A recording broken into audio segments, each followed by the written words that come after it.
In the Start search, type CMD, right-click it, and click Run as administrator. Then type these commands carefully, pressing Enter after each line. These commands are in the description.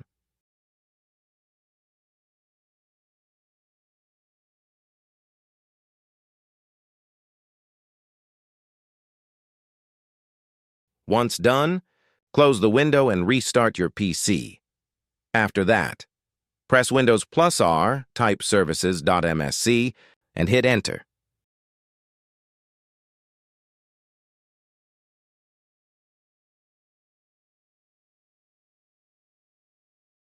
Now scroll down and find right-click each.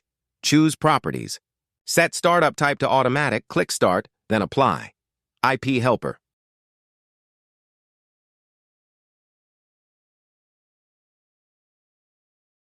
Xbox Live Auth Manager.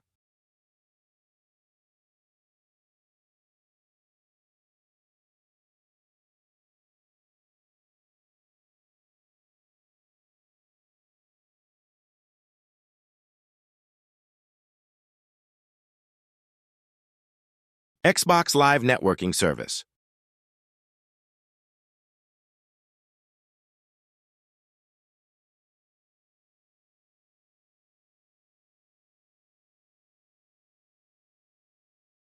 Xbox Accessory Management Service, if available. And that's it. Like and subscribe.